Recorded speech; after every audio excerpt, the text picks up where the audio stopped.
انشاءاللہ مبارک محفل ہوگی۔ حدیث کا جو درس ہے آپ آئے ہیں، یہ بات میں نے پہلے بھی ذکر کر دی ہے، لیکن آج اس لیے ذکر کر رہا ہوں کہ بہت سارے لوگ نئے آئے ہیں، تو چونکہ وہ حدیث کی محفل میں آئے ہیں تو انہیں یہ معلوم ہونا چاہیے کہ حدیث کسے کہتے ہیں، حدیث کی ڈیفینیشن کیا ہے، حدیث کی تعریف کیا ہے۔ حدیث کہتے ہیں رسول اللہ صلی اللہ علیہ وسلم کی زبان مبارک سے نکلنے والے جملوں کو۔ اس کا مطلب یہ ہوا کہ اگر آپ نے اپنے ماتھے کی آنکھوں سے رسول اللہ کی اگرچہ زیارت نہیں کی ہے، میں دعا کروں گا آج کی اس مبارک رات میں کہ اللہ اپنے محبوب کا ہمیں اور آپ سب کو دیدار کرائے۔ آپ نے اگر اپنے ماتھے کی آنکھوں سے زیارت نہیں کی ہے تو کم سے کم یہ جو جملے حدیث کے، یہ وہی جملے ہیں جو رسول اللہ نے اپنی زبان سے نکالے ہیں۔ یہ جو حدیث ہم اور آپ پڑھنے اور سننے والے ہیں، یہ وہ جملے ہیں، یہ کسی مولانا کی لکھی ہوئی کتاب نہیں، ٹھیک ہے، یہ کسی کی تقریر کی کتاب نہیں ہے، یا کسی نے اپنی مرضی سے جو ہے کسی الگ الگ مکتب فکر کے لوگوں نے اس کو تیار نہیں کیا، بلکہ یہ اوریجنل وہ جملے ہیں جو رسول اللہ کی زبان سے نکلے ہیں۔ اور یہ وہ جملے ہیں کہ ان جملوں کو جنہوں نے سنا، جنہوں نے نوٹ کیا، جنہوں نے محفوظ کیا، وہ اس امت کے انبیاء کے بعد سب سے افضل لوگ یعنی صحابہ اکرام ہیں، جنہوں نے ان ساری چیزوں کو محفوظ کیا۔ ہم اور آپ تو آج رسول اللہ کی زبان سے نکلنے والے جملوں کو یعنی حدیث کو سن رہے ہیں، ٹھیک ہے، جملے رسول اللہ کے ہیں، انداز میرا ہے، لیکن آپ اندازہ لگائیے صحابہ اکرام کتنے خوش قسمت تھے کہ محفل رسول اللہ کی ہوتی تھی، سامنے چہرے مصطفیٰ ہوتا تھا، لب رسول اللہ کے ہلتے تھے، آنکھیں رسول اللہ کی ہوتی تھی، زبان رسول اللہ کی ہوتی تھی، آواز رسول اللہ کی ہوتی تھی، اور دائیں طرف ابو بکر ہوتے تھے، بائیں طرف عمر ہوتے تھے، سامنے عثمان و علی ہوتے تھے۔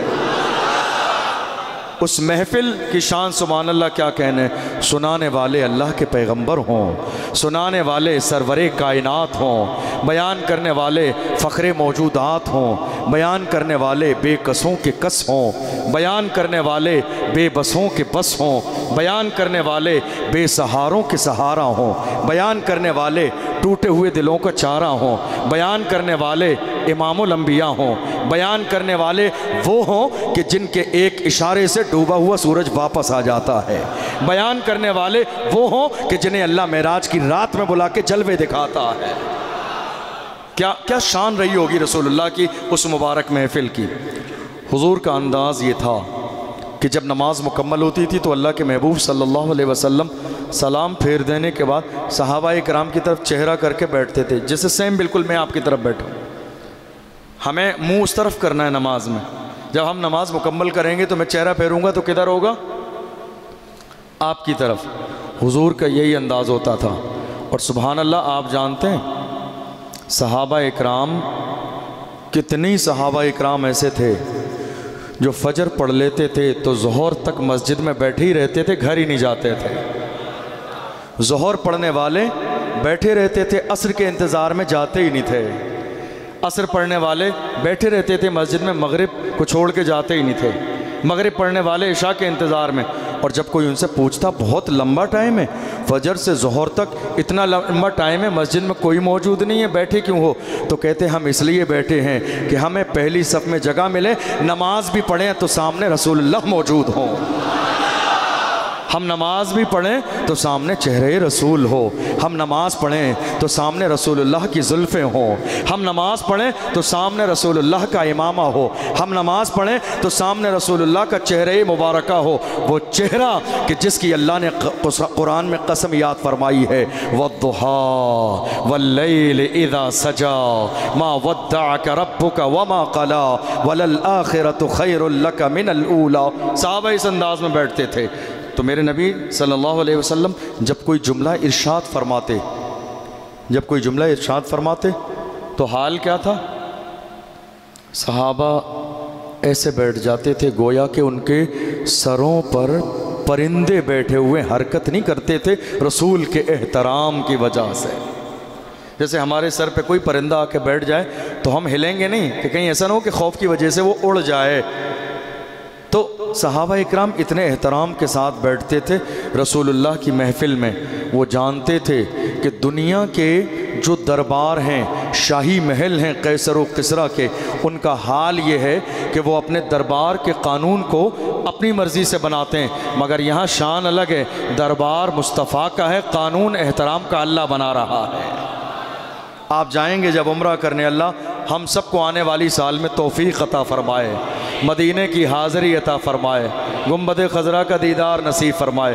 جب آپ جائیں گے سنہری جالی کے سامنے، تو جہاں سے رسول اللہ کے مزار شریف کو دیکھا جاتا ہے، ٹھیک ہے، وہیں ایک آیت لکھی ہوئی ہے، یا ایھا الذین آمنوا لا ترفعوا اصواتکم فوق صوت النبی۔ اے ایمان والو، رسول اللہ کی بارگاہ میں آئے ہو، خبردار اپنی آواز بلند نہ کرنا۔ یہ اللہ کی رحمت کو گوارا نہیں، محبوب کی بارگاہ ہے، یہ میرے محبوب کی بارگاہ ہے۔ سب کچھ برداشت کر لیا جائے گا، لیکن محبوب کے ناز اٹھائے جاتے ہیں، گستاخیاں نہیں کی جاتی ہیں۔ محبوب کے ناز اٹھائے جاتے ہیں، گستاخیاں نہیں کی جاتی ہیں۔ اسی موقع کے لیے کسی نے کہا تھا، ہر جفا ہر ستم گوارا ہے، اتنا کہہ دے کہ تو ہمارا ہے۔ ہر جفا ہر ستم گوارا ہے، اتنا کہہ دے کہ تو ہمارا ہے۔ یہ عشق والوں کی باتیں ہیں، عشق والوں کی داستان ہے۔ تو حدیث کہتے ہیں رسول اللہ صلی اللہ علیہ وسلم کی مبارک زبان سے نکلنے والے جملوں کو۔ تو ہم حدیث سن رہے ہیں، حدیث کی اور بھی بہت ساری دنیا میں کتابیں ہیں، لیکن یہ جو کتاب ہے جس کا نام بخاری شریف ہے، میرے سامنے جو رکھی ہوئی ہے، اس کے بارے میں ہے اصح الکتب بعد کتاب اللہ البخاری۔ قرآن کے بعد اس امت میں سب سے زیادہ صحیح اور معتبر کتاب اگر کوئی ہے تو وہ بخاری شریف ہے۔ وہ کیسے؟ مثال کے طور پر کوئی بات ہے، آپ کے کانوں تک پہنچی، شہر قاضی صاحب نے یہ کہا ہے، تو وہ بات معتبر اس وقت ہوگی جب کہ آپ ڈائریکٹ مجھ سے تصدیق کرا لیں کہ یہ بات میں نے کہی ہے یا نہیں کہی ہے۔ اگر میں نے اس کی تصدیق کر دی تو وہ بات سب سے زیادہ صحیح ہوگی، چونکہ جس کی بات ہے اس نے صحیح ہونے کی تصدیق کر دی۔ تو یہ کتاب اس امت میں سب سے زیادہ معتبر اور مقبول اس لیے ہے کہ حضرت امام بخاری نے جب اس کتاب کو جمع کیا، الگ الگ محدثین سے الگ الگ جگہوں سے حدیثیں جمع کی، اور حدیثیں جمع کرنے کے بعد میں ان کا انداز یہ تھا کہ رسول اللہ کی چوکھٹ پہ جا کے بیٹھتے تھے، مزار رسول پہ، اور توجہ لگا کے کہتے، یا رسول اللہ یہ حدیث آپ کے نام سے مجھے ملی ہے، اگر واقعی آپ کی حدیث ہو، اگر آپ اجازت دیں تو میں کتاب میں شامل فرما لوں۔ تو میرے نبی خواب کی حالت میں تشریف لاتے اور فرماتے، ہاں یہ میری بات ہے، اسے کتاب میں شامل کر لو۔ تو یہ معتبر اس لیے ہے، یہ معتبر اس لیے ہے کہ جس کی تصدیق خود امام الانبیاء نے فرمائی ہے، جس کی تصدیق اللہ کے محبوب صلی اللہ علیہ وسلم نے فرمائی ہے۔ حضور صلی اللہ علیہ وسلم نے فرمایا، شب قدر کو آخری عشرے کی طاق راتوں میں تلاش کرو۔ بخاری شریف کی حدیث ہے۔ الگ الگ اولیاء کرام نے اپنے اپنے انداز میں اپنی معلومات کے مطابق، کسی نے 21ویں شب، 23، 25، 27، 29، بہت سارے لوگوں نے 27ویں شب کے بارے میں کہا کہ نہیں یہی رات شب قدر ہے۔ لیکن اگر ہم اس بات پر غور کریں کہ میرے نبی نے آخر بتائی کیوں نہیں ایک رات، یہ ایک سوال ہو سکتا ہے۔ ایک سوال یہ ہو سکتا ہے کہ خود اللہ کے رسول صلی اللہ علیہ وسلم نے اس رات کے بارے میں ارشاد کیوں نہیں فرمایا؟ ایسا بالکل بھی نہیں ہے کہ میرے نبی کو معلوم نہ تھا، ایسا بالکل بھی نہیں ہے۔ یہ تو وہی سوچ سکتے ہیں کہ جن کے پاس جو ہے محبت کا میرے نبی سے رشتہ نہ ہو۔ الحمدللہ ہم تو عشق والے ہیں، ہم دیوانے ہیں، ہم غلام ہیں، اور عشق والوں کا انداز بڑا مختلف ہوتا ہے۔ یہ عشق والے کہاں سے چلے کہاں پہنچے، یہ اہل شک ہیں اگر میں مگر میں رہتے ہیں۔ ہم عشق والے لوگ ہیں، ہمارا ایمان ہے کہ اللہ کے محبوب صلی اللہ علیہ وسلم یہ جانتے تھے کہ کون سی رات فکس شب قدر ہے، مگر میرے نبی نے بتایا نہیں۔ نہ بتانے کی وجہ جانتے ہو؟ چونکہ شب قدر اللہ نے دی ہی محبوب کے وسیلے سے ہے۔ جب میرے نبی کو پچھلی امتوں کی عمریں بتائی گئیں قرآن کہتا ہے وَلَقَدْ أَرْسَلْنَا نُوحًا إِلَىٰ قَوْمِهِ فَلَبِثَ فِيهِمْ أَلْفَ سَنَةٍ إِلَّا 50 عَامًا۔ حضرت نوح علیہ السلام کو 950 سال یا 1000 سال کی زندگی دی گئی۔ تو اسی طرح سے دیگر انبیاء اکرام کو عمریں دی گئیں، اور جب نبی کی عمر اتنی تو لامحالہ امت کی جو امت ہیں ان کی بھی عمر زیادہ۔ میرے نبی کے دل کو رنج ہوا، اے اللہ میری امت اعمال میں دیگر امتوں سے پیچھے رہ جائے گی۔ تو اللہ نے فرمایا میرے محبوب پریشان نہ ہو، ہم بہت آسانی کے ساتھ اس کم عمر کی بھرپائی کر دیں گے صرف ایک رات کے ذریعے۔ لیلۃ القدر خیر من الف شہر، 1000 مہینوں سے جس رات کو افضل کہا گیا، الحمدللہ آج کی رات وہی رات ہے۔ اب یہ اللہ جانتا ہے کہ ان 5 راتوں میں سے کون سی رات شب قدر ہے۔ ہمیں حکم دیا گیا 5 راتیں جاگو۔ کیا کہا گیا؟ 5 راتیں جاگو، جاگ کر عبادت کرو، شب قدر کو تلاش کرو۔ اب تلاش کرنے کے الفاظ بخاری کی حدیث میں، ہم ایک رات جاگیں گے تو حدیث پر عمل کیسے ہوگا؟ تلاش کرنے والا کوئی ایک رات میں تلاش نہیں ہوتا، تلاش تو ایک سے زیادہ راتوں میں ہوتا ہے۔ لیکن افسوس اس وقت امت مسلمہ کے لیے یہ المیہ ہے، یہ افسوس کا مقام ہے کہ جب نیو ایئر آتی ہے تو ہماری قوم جو ہے پہلے سے تیاریاں کر کے جشن منانے کا انتظام کر لیتی ہے، لیکن شب قدر میں قوم مسلم سوتی رہتی ہے۔ اس سے زیادہ بدنصیبی کی بات ہمارے لیے اور آپ کے لیے کیا ہو سکتی ہے؟ لوگ سب کچھ کرنے کے بعد بھی یہ پوچھتے ہیں اتنے برے حالات کیوں ہیں مسلمانوں کے؟ سارے گناہ کرنے کے بعد بھی، جرائم کرنے کے بعد بھی، ظلم کرنے کے بعد بھی لوگ سوال کرتے ہیں اتنے برے حالات قوم مسلم کے آخر کیوں ہیں؟ جواب دینے کی ضرورت نہیں ہے، ذرا سا اپنے دماغ اور اپنے عمل پر نظر دوڑائیے، آپ کو اندازہ لگ جائے گا کہ قوم مسلم کے اتنے برے حالات آخر کیوں ہیں۔ جس رات میں اللہ نے نوازنے کے لیے بلایا، ہم اس رات مسجد جاتے نہیں ہیں۔ جس رات میں اللہ نے وعدہ فرمایا دینے کے لیے، اس رات میں ہم لیتے نہیں ہیں، سوتے رہتے ہیں۔ اللہ کے رسول صلی اللہ علیہ وسلم کہ ہم اور آپ امتی ہیں، اللہ کا شکر اس کا احسان ہے کہ الحمدللہ ہم اسی لیے رمضان میں 5 راتوں کی محفل رکھتے ہیں ہر سال، تاکہ رسول اللہ کی حدیث پر عمل ہو جائے اور 5 راتوں میں ہمیں جاگنے کا موقع ملے اور زیادہ سے زیادہ ہماری عبادت ہو جائے۔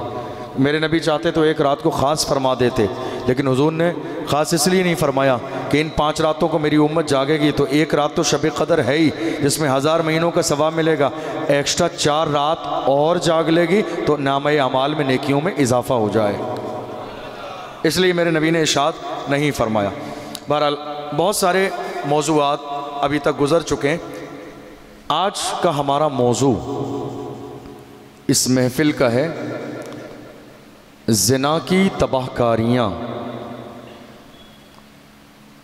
اس وقت امت مسلمہ جس درد کے حالات سے گزر رہی ہے، ان بہت ساری پریشانیوں میں ایک پریشانی قوم مسلم کے لیے زنا کی تباہی بھی ہے۔ زنا کی ڈیفینیشن بتانے کی ہرگز ضرورت نہیں، آپ سب جانتے ہیں، بہت ساری چیزیں عقل مند کے لیے اشارہ کافی۔ ہماری مائیں اور بہنیں بھی LED کے ذریعے نیچے پروگرام سنتی ہیں، وہ بھی موجود ہیں، تو بہت تیزی کے ساتھ وقت کم ہے، اشارہ کروں گا، سمجھئے گا۔ زنا ایک ایسا ٹاپک ہے آج کی تاریخ میں کہ جس سے سب سے زیادہ دوچار آج قوم مسلم ہے۔ ہم اسے گناہ سمجھتے ہی نہیں ہیں، مسلم نوجوان زنا کو زنا سمجھتے ہی نہیں ہیں، بہت سارے لوگ اسے محض جوانی کا ایک شوق سمجھتے ہیں، بے شمار لوگ اسے جوانی کا شوق سمجھ کے کر گزرتے ہیں، انہیں یہ احساس نہیں کہ یہ کتنا بڑا گناہ ہے زنا۔ آئے دن آپ نیوز پیپر پڑھتے ہیں، سوشل میڈیا کا دور ہے، دنیا ترقی کر رہی ہے، ہر دن آپ کے سامنے یہ خبر پہنچ رہی ہے کہ ارتداد ہمارے اور آپ کے دروازوں تک پہنچ چکا ہے۔ آپ کی زبان میں کہہ دوں تو باضابطہ ہماری بہن بیٹیوں کے خلاف ایسی ٹیمیں تیار کی جا چکی ہیں ہندوستان کی سرزمین پر کہ جن کو باضابطہ سیلری دی جاتی ہے، جنہیں پیسے دیے جاتے ہیں، جنہیں موقع دیے جاتے ہیں، جن کی پشت پناہی کی جاتی ہے، اور انہیں یہ ذمہ داری دی گئی ہے کسی بھی قیمت پر قوم مسلم کی بیٹیوں کے ایمان کو خراب کرنا ہے۔ یہ جانتے ہیں آپ، آج کی تاریخ میں اس رمضان میں اگر میں لسٹ گناؤں گا تو 1 گھنٹے کا وقت گزر جائے گا۔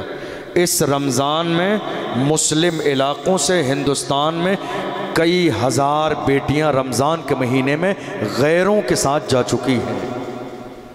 کئی ہزار بیٹیاں رمضان کے مبارک مہینے میں، اور کچھ کیس افسوس کہ ہمارے شہر کے بھی ہیں، ہمارے شہر بھیلواڑہ کے بھی کچھ کیس ہیں، جو لوگ محبت اور خلوص کے ساتھ اس کام میں لگے رہتے ہیں۔ لگاتار انہوں نے مجھے اس کی خبر بھی دی، بتایا بھی، ڈیٹیل بھی دی۔ ہندوستان کی سرزمین پر الگ الگ، آپ سب جان رہے ہیں یہ بات، کوئی ایسا نہیں ہے جو نہیں جانتا ہے۔ سوشل میڈیا پر کھلے عام چیلنج دیے جا رہے ہیں قوم مسلم کو کہ باضابطہ اور پورا ایک خاکہ تیار کیا گیا ہے، فون کب کرنا ہے، بات کب کرنا ہے، کیا باتیں کرنا ہے، کس انداز میں ان کے دل کو لبھانا ہے، کس انداز میں قریب لانا ہے، کس انداز میں ان کی۔ دراصل بات یہ ہے، کبھی آپ نے غور کیا کہ آج اسلام دشمن طاقتیں ہماری بہن بیٹیوں کو ٹارگیٹ کیوں کر رہی ہیں؟ آپ نے غور کیا؟ شاید یہ بات آپ کے ذہن میں نہ آئی ہو۔ دراصل بات یہ ہے کہ دنیا 1400 سال سے لے کر آج تک کوشش کرتی رہی کہ اسلام کے خوبصورت دامن پر داغ لگا دے۔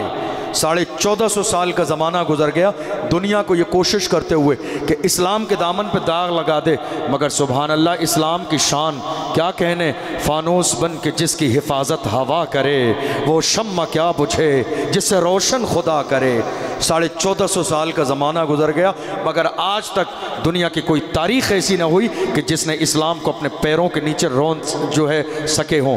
حال یہ ہے جب 313 تھے تو لرزتا تھا زمانہ، جب ہم 313 تھے تو لرزتا تھا زمانہ، آج ہم کروڑوں ہیں تو کرتے ہیں غلامی۔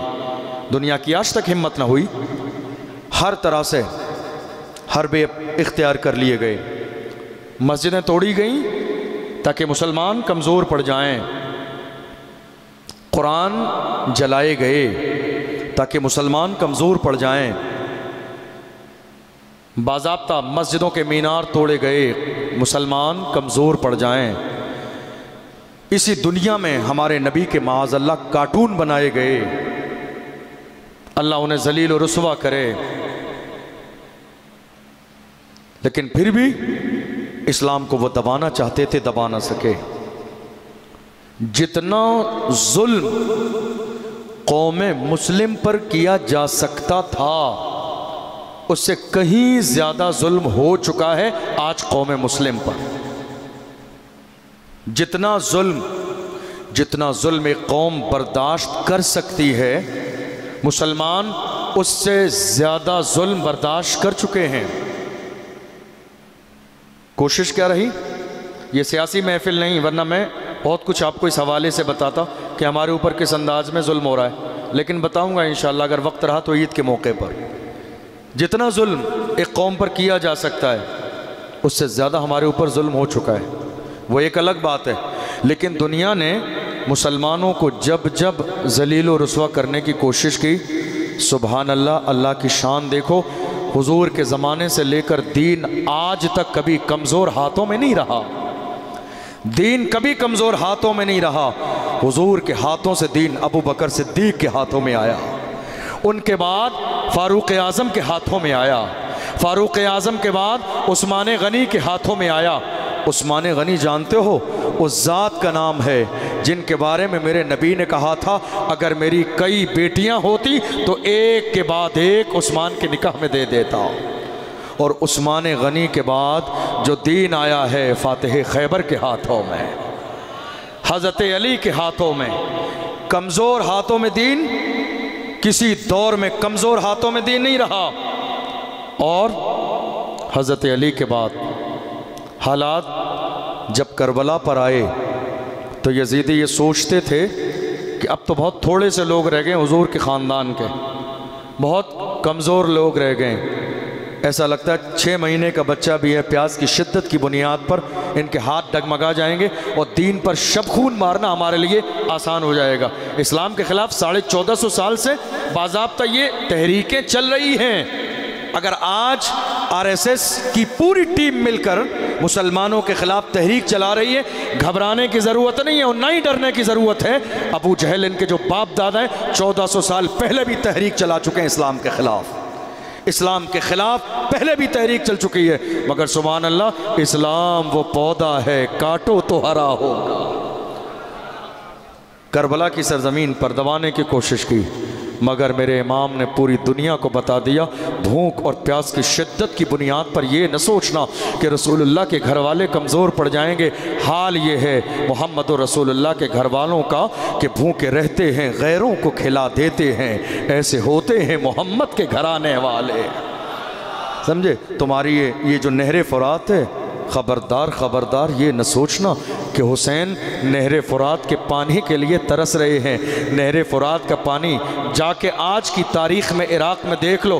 میں ابھی تھوڑے دن پہلے رمضان سے پہلے عراق گیا تھا، بغداد شریف، جا کے دیکھو نہر فرات کا پانی آج بھی ململا رہا ہے۔ کاش حسین مجھے اپنے ہونٹوں سے لگا لیتے۔ ہم محبت والے لوگ ہیں، ہماری بولی یہی ہے، ہم محبت والی بولی جانتے ہیں، ہم ظلم والے لوگ نہیں ہیں، ہم محبت والی بولی جانتے ہیں۔ اس لیے کہ حسین وہ ہیں کہ جن کے لیے جنت سے کھانا آ جائے، حسین وہ ہیں جن کے لیے جنت سے لباس آئے، حسین وہ ہیں کہ جن کے جھولے کو جھلانے کے لیے اللہ فرشتے بھیج دے، حسین وہ ہیں کہ جسے رسول اللہ کی داڑھی سے کھیلنے کا موقع ملے۔ ہے کسی کی یہ شان؟ ہے کسی کی یہ شان کہ جیسے رسول اللہ کی داڑھی سے کھیلنے کا موقع ملے؟ ایک نواسہ نانا کے لیے کتنا عظیم ہوتا ہے یہ نواسہ جانتا ہے یا نانا جانتے ہیں۔ حسین وہ ہیں کہ جنہیں رسول اللہ کی گود میں بیٹھنے کے بعد رسول اللہ کی داڑھی میں انگلیاں ڈال کے کھیلنے کا موقع مل رہا ہے۔ حسین وہ ہیں جسے رسول اللہ کے امامے کو پکڑ کے کھیلنے کا موقع ملا۔ حسین وہ ہیں جنہیں رسول اللہ کی گردن میں ہاتھ ڈالنے کا موقع ملا۔ یعنی ایک نواسہ، ایک محبت والا چہیتا نواسہ اپنے نانا کی گودی میں آنے کے بعد جتنی محبت سے رہ سکتا ہے وہ سارے مقامات میرے نبی نے حسین کو عطا فرمائے۔ اب کربلا میں میرے آقا حسین، یزیدیوں نے یہ سوچا ضرور تھا کہ تھوڑی سی دیر میں دین مٹ جائے گا، مگر انہیں کیا معلوم تھا رسول اللہ کی نسل قیامت تک چلنے والی۔ دین، میں عرض کر رہا تھا، دین حضور کے زمانے سے لے کر آج تک کبھی کمزور ہاتھوں میں نہیں رہا۔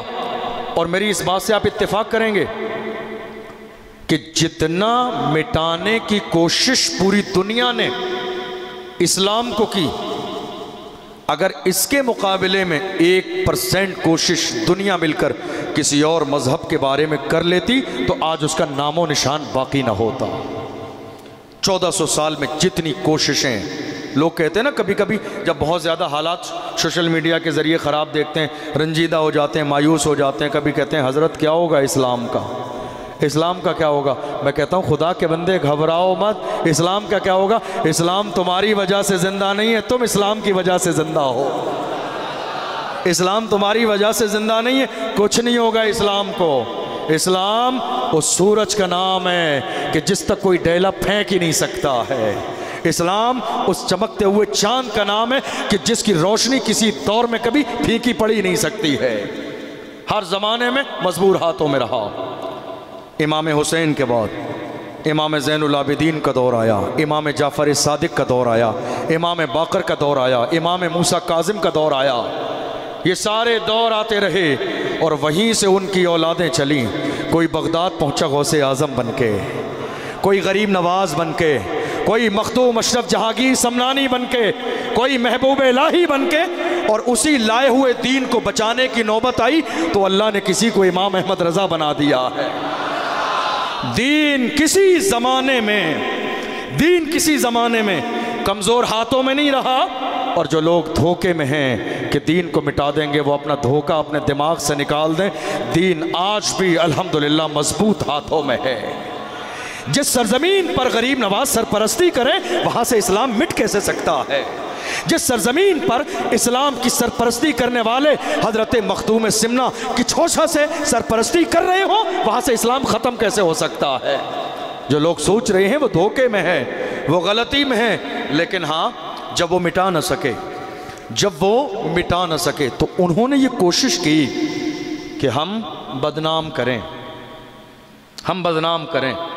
ہم کچھ ایسا کریں کہ اسلام کا نام خراب ہو، مسلمانوں کی آن بان شان خراب ہو جائے۔ لیکن ہونا یہ بھی نہیں ہے، سبحان اللہ، ہونا یہ بھی نہیں ہے، چونکہ وہ ذلیل کرنے کی کوشش کر رہے ہیں۔ قرآن نے ہماری عزت کی گارنٹی لی ہے، قرآن نے ہماری عزت کی گواہی دی ہے۔ دنیا کی کوئی قوم ایسی نہیں ہے کہ جس کی عزت کی گواہی ان کی کتاب دیتی ہو۔ ہم وہ خوش قسمت قوم ہیں کہ جس کی عزت کی گواہی قرآن نے دی ہے۔ وَلِلَّهِ الْعِزَّةُ وَلِرَسُولِهِ وَلِلْمُؤْمِنِينَ، عزت اللہ کے لیے ہے، عزت رسول کے لیے ہے، عزت رسول کے غلاموں کے لیے ہے۔ ہماری عزت کی ضمانت قرآن دیتا ہے، ہماری شان کی گواہی قرآن دیتا ہے۔ اور عزت و ذلت جو دنیا والے سوچ رہے ہیں مسلمانوں کے لیے، قرآن نے ہمیں 1400 سال پہلے ہی، یہ وہ دور تھا جب صحابہ کو مارا جاتا تھا، یہ وہ دور تھا جب راستے میں کانٹے بچھائے جاتے تھے، یہ وہ دور تھا جب اونٹ کی اوجڑی میرے نبی کے سر پہ ڈالی جاتی تھی، یہ وہ دور تھا جب صحابہ کی بیویوں کو نیزے مار کے شہید کیا جاتا تھا۔ اس زمانے میں اللہ نے قرآن کی اس آیت کو نازل فرمایا، وَتُعِزُّ مَن تَشَاءُ وَتُذِلُّ مَن تَشَاءُ بِيَدِكَ الْخَيْرُ، عزت اور ذلت کا مالک اللہ ہے۔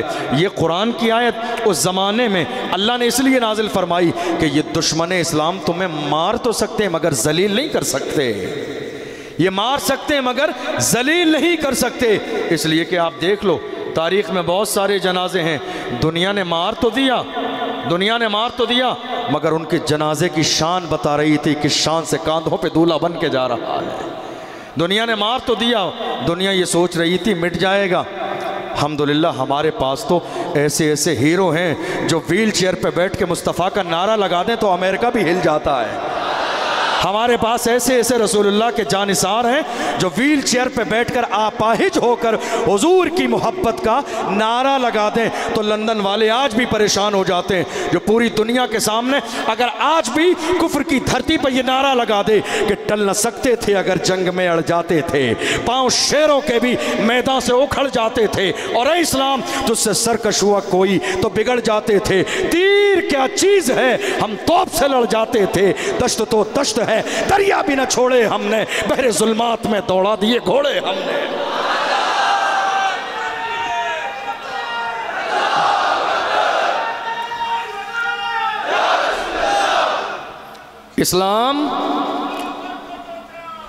اسلام کسی دور میں کمزور ہاتھوں میں نہیں رہا، مطمئن ہو جائیے، اس بات کو لے کر مطمئن ہو جائیے، اسلام کسی دور میں کمزور ہاتھوں میں نہیں رہا۔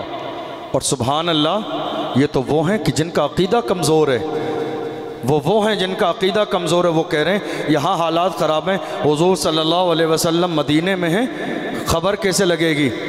حضرت علامہ ابن کثیر تفسیر ابن کثیر میں ارشاد فرماتے ہیں کہ جب گھر میں داخل ہوا کرو تو سلام کیا کرو، جب گھر میں کوئی موجود نہ ہو پھر بھی سلام کیا کرو۔ میرے نبی سے پوچھا گیا گھر میں کوئی نہ ہو پھر بھی سلام کریں، جواب کون دے گا؟ علامہ ابن کثیر فرماتے ہیں لِأَنَّ رُوحَ النَّبِيِّ مَوْجُودٌ فِي بُيُوتِ الْمُؤْمِنِينَ، سلام اس لیے کیا کرو جب تمہارے گھر میں کوئی نہ ہو تو مصطفیٰ جان رحمت کی روح موجود ہوتی ہے۔ میرے نبی جواب دیتے ہیں، میرے امام نے ہمارے عقیدے کی ترجمانی کر دی، یا رسول اللہ ہم یہاں سے پکاریں وہاں وہ سنے، ہم یہاں سے پکاریں وہاں وہ سنے، مصطفیٰ کی سماعت پہ لاکھوں سلام۔ دین کمزور ہاتھوں میں نہیں ہے، جس دین کی سرپرستی مصطفیٰ جان رحمت کرے، جس دین کی سرپرستی گنبد خضرا سے ہو، جس دین کی سرپرستی یار غار ابو بکر صدیق فرمائے، جس دین کی سرپرستی فاروق اعظم کرے، جس دین کی سرپرستی رسول اللہ کے داماد عثمان غنی کرے، جس دین کی سرپرستی وہ کرے جو فاتح خیبر ہے، شاہ مرداں، شیر یزداں قوت پروردگار، لا فتح الا علی لا سیف الا ذوالفقار۔ کسی نے کہا تھا علی سوکھی روٹی تم سے ٹوٹتی نہیں ہے، تم ہی ہو جس نے خیبر کے قلعے کو اکھاڑا تھا، سوکھی روٹی تم سے ٹوٹتی نہیں ہے۔ فرمایا اللہ آج بھی لا کے میرے سامنے خیبر کر دے، تجھے اندازہ ہو جائے گا، آج بھی لا کے خیبر کر دے تجھے اندازہ ہو جائے گا۔ دین کمزور ہاتھوں میں آج بھی نہیں ہے۔ اگر یہ بات سمجھ گئے پھر یہ کمزوری ہے کہاں؟ اگر یہ بات سمجھ گئے کہ دین کمزور ہاتھوں میں نہیں ہے پھر بھی اسلام ٹارگیٹ کیا جا رہا ہے، تو دراصل وجہ یہ ہے کمزور ہم ہیں، دین کمزور ہاتھوں میں نہیں ہے۔ 1400 سال کی تاریخ میں 1400 سال کی تاریخ میں دین کسی زمانے میں کمزور ہاتھوں میں نہیں رہا۔ تمہیں معلوم نہیں؟ ہم تو اتنی بڑی تعداد میں ہونے کے باوجود ہماری نگاہوں کے سامنے کسی مسلمان کو مارا جائے ایک جملہ ہماری زبان سے نہیں نکلتا ہے۔ ذرا دیکھو تو مخدوم اشرف جہانگیر سمنانی کو تنہا چلے راستے میں کوئی ملنے والا نہیں، مگر سبحان اللہ جدھر جدھر بھی گئے وہ کرم ہی کرتے گئے، کسی نے مانگا نہ مانگا وہ جھولی بھرتے گئے۔ شان دیکھو غریب نواز کی، تنہا آئے ہیں مگر حال یہ ہے کسی نے زمین پر بیٹھنے نہیں دیا غریب نواز کو، نہیں بیٹھنے نہیں دیں گے، یہ زمین تمہاری نہیں ہے۔ میرے غریب نواز نے کچھ کہا نہیں، مسکرا کے چہرہ دیکھا، فرمایا آج زمین کے لیے منع کرتا ہے، دیکھ لینا ایک وہ دن آئے گا جب ہر دل میں غریب نواز ہوں گے، ہر گھر میں غریب نواز ہوں گے۔ اللہ کی شان دیکھو، آج ہر دل میں غریب نواز کی محبت ہے۔ کون سا محل ہے؟ اجمیر جائیے آپ، 2.5 دن کا جھوپڑا بھی ہے، شاہ جہانی مسجد بھی ہے، سندلی مسجد بھی ہے، اکبری مسجد بھی ہے، سب کچھ ہے۔ غریب نواز کا گھر بتاؤ مجھے، محل کدھر ہے؟ محل بتاؤ، غریب نواز کا محل بتاؤ کدھر ہے؟ نہیں ملے گا۔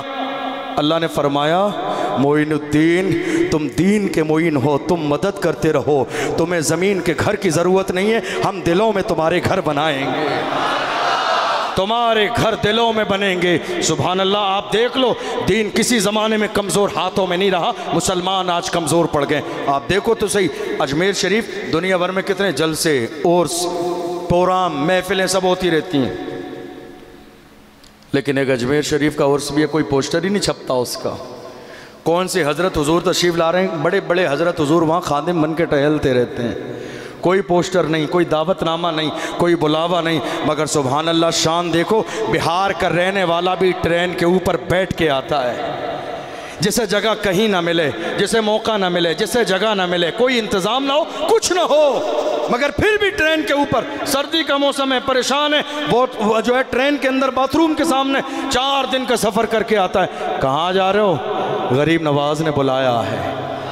یہ نہیں کہتا ہے اجمیر جا رہا ہوں، یہ نہیں کہتا ہے اجمیر جا رہا ہوں، یہ نہیں کہتا ہے اجمیر جا رہا ہوں، یہ کہتا ہے غریب نواز نے بلایا۔ غریب نواز نے تجھے بلایا ہے؟ ہاں مجھے بلایا ہے۔ کیسے پتا چلا؟ اس نے کہا پوری سال سوچتا رہا جاؤں، مگر حال یہ ہے ارادے روز بنتے ہیں اور ٹوٹ جاتے ہیں، وہی اجمیر جاتے ہیں جنہیں خواجہ بلاتے ہیں۔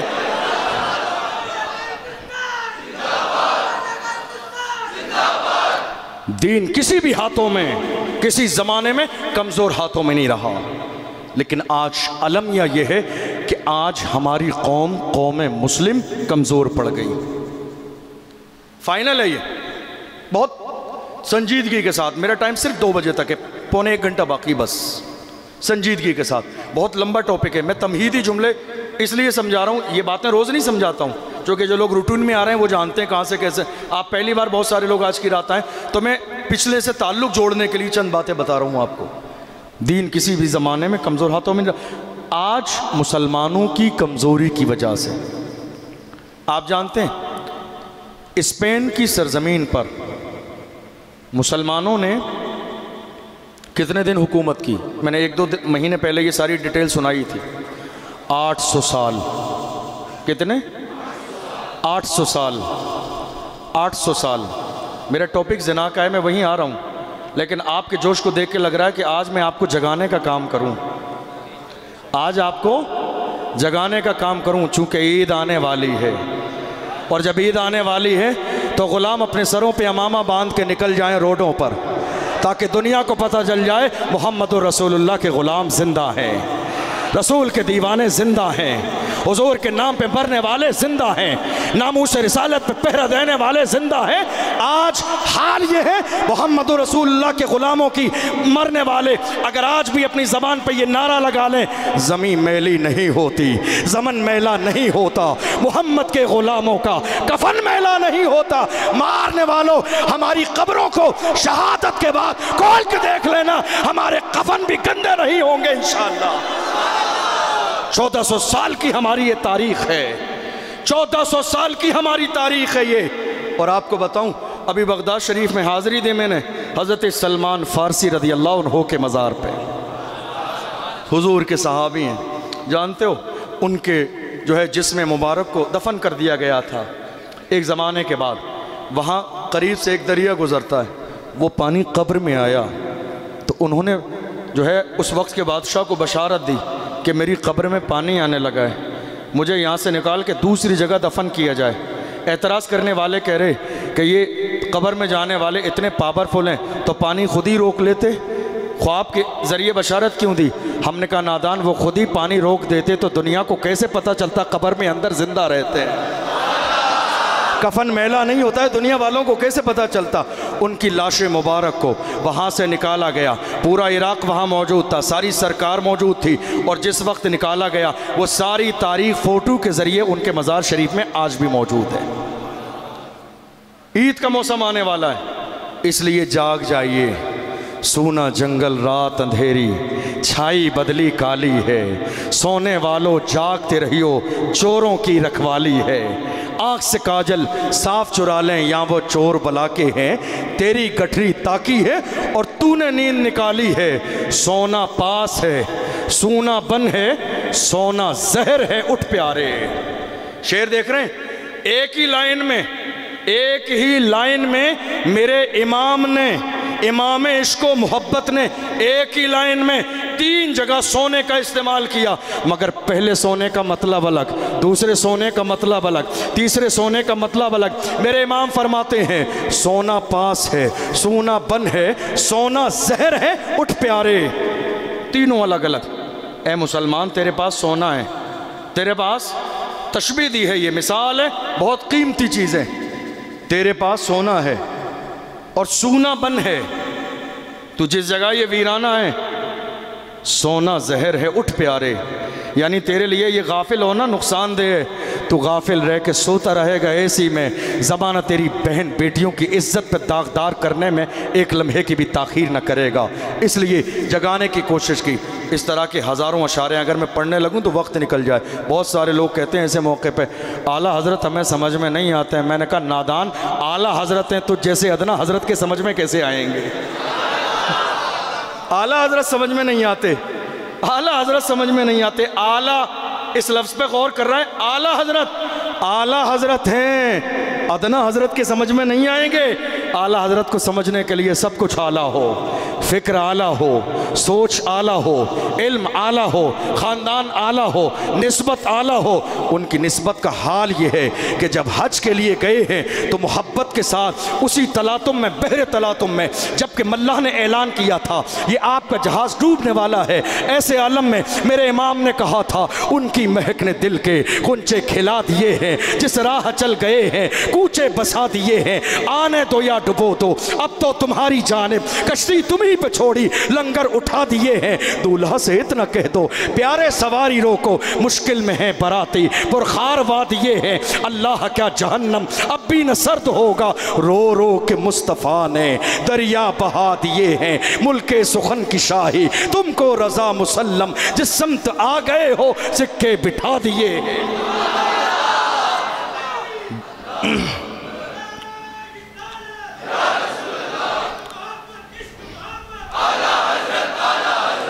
اسپین کی سرزمین پر مسلمانوں نے 800 سال حکومت کی، اور آج جاگ کر جائیے گا بالکل ہی نام و نشان سونے کا باقی نہ رہے۔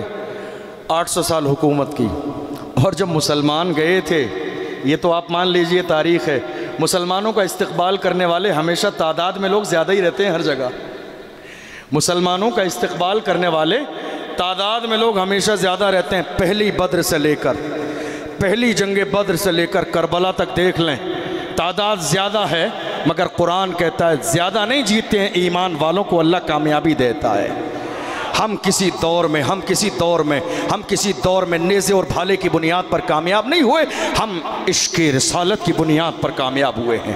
خالد بن ولید سے کسی نے پوچھا تھا جنگ کیسے جیت جاتے ہو؟ کہتے ہیں خالد کون سا پروٹین ہے جو تم لیتے ہو، وہ کون سا کھانا ہے، وہ کون سی چیز ہے کہ جس کی بنیاد پر خالد کبھی میدان سے خالی ہاتھ واپس نہیں آیا۔ خالد بن ولید فرماتے ہیں کوئی طاقت نہیں ہے جس طرح دوسرے صحابہ پیٹوں سے پتھر باندھتے ہیں، کپڑا اٹھا کے دیکھ لو خالد کے پیٹ سے بھی پتھر بندھا ہے، مگر ہاں میرے امامے میں رسول اللہ کے بالے مبارک رکھے ہوئے ہیں، میری ٹوپی میں مصطفیٰ کے منہ مبارک ہے۔ یہ میرا کمال نہیں ہے، رسول کے بال کا کمال ہے۔ مسلمان کسی دور میں طاقت کی بنیاد پر نہیں جیتے ہیں تو عشق رسالت کی بنیاد پر، محبت رسول کی بنیاد پر، ایمانداری کی بنیاد پر، اپنے جذبے کی بنیاد پر، اتحاد کی بنیاد پر، خلوص کی بنیاد پر۔ مسلمان جب گئے، سرپرستی کون کر رہا تھا اس لشکر کی؟ سرپرستی کون کر رہا تھا؟ حضرت طارق ابن زیاد۔ نام یاد کر لو، یہ وہ نام ہے جب ہم لیتے ہیں تو جسم کے رونگٹے کھڑے ہو جاتے ہیں۔ طارق ابن زیاد لشکر کو لے کے پہنچے، اسپین پہنچ گئے، اور جب وہاں پر اتلے ساحل سمندر پہ تو لوگ واپس آنے کے لیے جس سواری سے جن کشتیوں سے جاتے ہیں انہیں سلامت رکھتے ہیں، کیا پتہ جنگ کے حالات کیسے ہو، واپس آنے کا موقع مل جائے، مگر سلام اے امیر کارواں تجھے سلام۔ حضرت طارق ابن زیاد نے وہیں آگ لگا دی ان کشتیوں کو، وہیں آگ لگا دی۔ جو ساتھ میں گئے تھے حیران ہے طارق تمہارا دماغ اپنی جگہ پر ہے، دشمنوں کے علاقے میں جا رہے ہیں، جہاں سارے ہمارا استقبال میں ہار لیے نہیں تلواریں لیے کھڑے ہیں، واپس بھی تو جانا پڑ سکتا ہے۔ طارق ابن زیاد نے، آج لیڈر تو ہمارے شہر میں ہر انسان بننا چاہتا ہے، مگر لیڈر کا کورس نہیں ہوتا ہے، لیڈر وہ کوالٹی ہے جو اللہ عطا فرماتا ہے۔ لیڈر صرف پڑھائی سے نہیں بنتا ہے، اللہ جس سے کام لینا چاہتا ہے اللہ اسے لیڈر بنا دیتا ہے۔ طارق ابن زیاد نے کہا تھا خبردار واپسی کا پہلو دماغ میں نہ رکھنا۔ مومن کی شان یہ ہے جب مومن کا قدم اٹھتا ہے تو یا تو دشمن کی چھاتی پہ پڑتا ہے یا پھر جنت کی وادی پہ پڑتا ہے۔ واپسی کا آپشن نہیں ہے ہمارے پاس، لوٹنا نہیں ہے۔ مسلمانوں کی یہ شان نہیں کہ پیٹھ دکھا کے بھاگ جائیں، ہرگز نہیں، واپسی کا کوئی آپشن نہیں ہے۔ اب یہ سمجھ لو سامنے یہ دشمن تمہاری منزل ہے۔ اور جب لیڈ کیا طارق ابن زیاد نے تو دنیا نے دیکھا 1 لاکھ یہودی سامنے کھڑے تھے ننگی تلواریں لیے، اور یہ تقریباً 7 سے 12 ہزار کا لشکر طارق ابن زیاد کے ساتھ جانے والا۔ دنیا نے دیکھا کہ تھوڑے سے زمانے میں غالب آنے والے اگر کوئی تھے تو وہ وہی قوم تھی جس کے بارے میں علامہ اقبال نے اپنے انداز میں کہا تھا ٹل نہ سکتے تھے اگر جنگ میں اڑ جاتے تھے، پاؤں شیروں کے بھی میدان سے اکھڑ جاتے تھے، تجھ سے سرکش ہوا کوئی تو بگڑ جاتے تھے، تیر کیا چیز ہے ہم توپ سے لڑ جاتے تھے۔ اور حال یہ ہوا 800 سال، کتنے؟ افسوس یہ ہے کہ آپ کو یہ سب یاد نہیں ہے۔ جس قوم کو اپنی تاریخ یاد ہو نا اسے کوئی نہیں دبا سکتا۔ جس قوم کو اپنی تاریخ یاد ہو نا، تمہارے پاس 1000 بانے، پیسے نہیں ہیں، کیا کریں، گھر نہیں ہے، کرائے پہ رہتے ہیں، یہ 1000 بہانے حق بولنے کے لیے۔ تم گھر میں تو رہتے ہو، تمہارے یہاں افطاری تو ہے، سحری کا انتظام تو ہے، شربت تو ہے۔ پوچھو ابو بکر صدیق سے، بدر کے میدان میں 3 دن سے فاقے سے تھے، 17 رمضان کو روزے پہ روزہ، نہ سحری نہ افطاری، ایسے حال میں گئے تھے۔ میرے نبی نے کہا تھا اے اللہ یہ چند میرے ماننے والے اگر آج انہیں شہید کر دیا گیا، زمین پر کوئی تیرا نام لینے والا آج کے بعد باقی نہ رہے گا۔ اللہ کی رحمت اعلان کر رہی تھی اے میرے نبی آپ پریشان نہ ہو۔ اور جب بدر کا معرکہ شروع ہوا، صحابہ آئے کہا یا رسول اللہ ہم تو تلوار اٹھاتے ہیں اس سے پہلے دشمنوں کی گردنیں کٹ کے گر جاتی جاتی ہیں، ماجرا سمجھ میں نہیں آتا۔ میرے نبی نے فرمایا اے میرے صحابہ مبارک ہو، جب مومن میدان میں قدم باہر نکالتا ہے تو اللہ عرش اعظم سے فرشتوں کی جماعت بھیج دیتا ہے۔ تمہارے لیے بدر میں فرشتوں کی جماعت آ گئی ہے۔ ہم تو آج بیٹھ کر حالات خراب ہوں تو تسبیحاں پڑھتے ہیں، ختم شریف کی محفل کر لو، حالات خراب ہوں تو تسبیحاں پڑھتے ہیں، یہ بزدلوں کی علامت ہے۔ میں تسبیح کو برا نہیں کہہ رہا ہوں، تسبیح پڑھیے، جن کا کام تسبیح پڑھنا ہے وہ تسبیح پڑھیں، لیکن کچھ لوگ سینہ سپر ہو کے کھڑے بھی ہوں، کچھ لوگ کھڑے بھی ہوں۔ تسبیح گھر میں عورتیں پڑھیں، تسبیح گھر میں بچے پڑھیں، تسبیح گھر میں بوڑھے پڑھیں، مگر جوان ہر قوم کا فیوچر ہوتے ہیں، جوان ہر قوم کا مستقبل ہوتے ہیں۔ میں کہتا ہوں بھیلواڑہ کے مسلمانوں، اگرچہ 365 دن میری آپ سے ملاقات نہیں ہوتی ہے، لیکن یاد رکھو ایسا بالکل بھی نہیں کہ مجھے تمہارے حالات کی خبر نہیں۔ رمضان میں سوشل میڈیا پر ہمارے شہر کے جوانوں نے جو ماحول بنایا، اللہ کی پناہ، بہت افسوس کا موقع ہے۔ جو لوگ پڑھے نہیں ہیں، تعلیم نہیں، ایجوکیشن نہیں، وہ حجت بحث کریں، سمجھ میں آتا ہے؟ انٹر کرنے کے بعد، بی اے کرنے کے بعد، انجینئر بننے کے بعد، پڑھائی کرنے کے بعد آپ بھی انہی کے ساتھ سوشل میڈیا گروپ بازی کھیلنے لگ جاؤ تو یہ ڈگریاں، یہ پڑھائی، یہ مزاج، یہ فکر، یہ اعلیٰ سوچ تمہاری، کیا تم نے ڈگری اسی لیے لی؟ کیا تمہاری ڈگری اسی لیے ہیں؟ نہیں، بحث کا مدعا یہ نہیں ہے، بحث اس بات پر نہ کرو کہ کون سا مسئلہ کیسا ہے، یہ عالم و مفتیوں کا کام ہے، ان کا کام نہیں ہے جنہیں نماز نہیں آتی۔ اس کے لیے علماء اکرام کی ذمہ داری یہ نہیں ہے کہ واٹس ایپ پہ آ کے فتویٰ دے دیں، یہ عالموں کی ذمہ داری کہیں بھی نہیں ہے۔ یاد رکھیے شہر کے ہر محلے میں مسجد ہے، عالموں کے پاس جا کے مسئلہ ڈسکس کریے، مگر آج آپ کی ذمہ داری یہ ہے، بحث کرنا چاہتے ہیں کریے، میں آپ کو ٹاپک دے رہا ہوں بحث کرنے کا، خوب بحث کریے۔ بحث کا مدعا یہ ہو، ہمارے شہر میں جن بچوں کے پاس آج تک کتابیں نہیں، ان کے پاس کتابیں کیسے آئیں گی؟ کریے بحث آپ۔ ہمارے شہر میں جن بچوں کے پاس آج تک کسی بھی اسکول کا ایڈمیشن نہیں ہے، کیسے ہوگا ان کا؟ کتنے بچے ہمارے شہر میں ایسے ہیں جو پڑھنے نہیں جاتے غریبی کی بنیاد پر؟ بحث کریے ہم انتظام کیسے کریں کہ ان بچوں کو پڑھا سکیں۔ بحث کریے ہمارے شہر میں آج کتنی بیٹیاں ایسی ہیں کہ جو ارتداد کا شکار ہو رہی ہے دشمنوں کا، جن کی غریبی کی وجہ سے شادی نہیں ہوئی۔ بحث کریے ہم کون سا ایسا فنڈ تیار کریں کہ جس کی بنیاد پر غریب بیٹیوں کی رخصتی ہو جائے۔ یہ ٹاپک ہے۔ زندہ رہنے والی قوموں کا مزاج یہ ہے۔ صحابہ اکرام راتوں رات بیٹھتے تھے، آپ کو حیرت ہوگی، مسلمانوں نے اسپین میں آپ جانتے ہیں کتنی ترقی کی۔ آج اللہ کبھی موقع دے آپ جائیے مصر میں میوزیم میں دیکھیے، اس زمانے میں جبکہ مسلمان قابض تھے، ٹھیک ہے، کہاں؟ اسپین میں، امریکہ اور لندن کے جو لیڈر تھے انہوں نے خطوط لکھے، خط لکھ کر بھیجے اسپین میں مسلمانوں کے عالموں کو، اور کہا ہمارے بچوں کو آپ پڑھا دیجئے۔ غور کرنا اس جملے پہ۔ ہم وہ ہیں کہ جن کے پاس امریکہ اور لندن والے بھی ریکویسٹ بھیجتے تھے کہ ہمارے بچوں کو جغرافیہ سکھا دیں، ہمارے بچوں کو منطق پڑھا دیں، ہمارے بچوں کو فلسفہ پڑھا دیں۔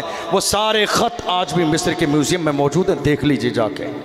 آج حال یہ ہے کہ سب سے زیادہ جاہل قوم اگر کوئی ہے، اللہ کی پناہ، ہمارے اپنے لوگ جن کے پاس کوئی سرمایہ نہیں، جن کی کوئی ذمہ داریاں نہیں، جن کا کوئی اثاثہ نہیں۔ یہ ساری چیزیں آج جو کمزوری ہے، اسلام کمزور ہاتھوں میں نہیں ہے، ہم کمزور ہیں۔ آپ کو جواب دے رہا ہوں، ہم کمزور کیوں ہیں؟ ہم کمزور کیوں ہیں؟ دراصل ہم کمزور اس لیے ہیں کہ ہم نے بد عملی کا راستہ اختیار کر لیا۔ بس کیا کیا؟ سب تیز بولیے۔ بد عملی کا راستہ اختیار کر لیا۔ جن چیزوں میں میرے نبی نے فرمایا تھا کہ یہاں سے تمہیں عزت ملے گی، مسلمانوں نے وہ چیزیں چھوڑ دی۔ قرآن نے کہا وَلَا تَهِنُوا وَلَا تَحْزَنُوا وَأَنْتُمُ الْأَعْلَوْنَ إِن كُنتُم مُؤْمِنِينَ۔ اے ایمان والو، اللہ تمہیں عزت دے گا، غلبہ عطا فرمائے گا، شرط یہ ہے کہ تم مومن بن جاؤ۔ اللہ ایمان والوں سے کہہ رہا ہے مومن بن جاؤ، اس کا مطلب یہ ہے کہ کچھ نہ کچھ تو کمی ہے، کچھ نہ کچھ تو کمی ہے، کہ بار بار ہمیں یہ تاکید کی جا رہی ہے کہ مومن بن جاؤ۔ اگر کمی نہیں ہوتی تو حالات آج یہ نہیں ہوتے، کمی نہیں ہوتی تو آج حالات یہ نہیں ہوتے۔ آج حال یہ ہے، آپ چار مسلمانوں کے درمیان بیٹھ کے کوئی مشورہ نہیں کر سکتے، اپنے روم میں بیٹھ کر بات نہیں کر سکتے۔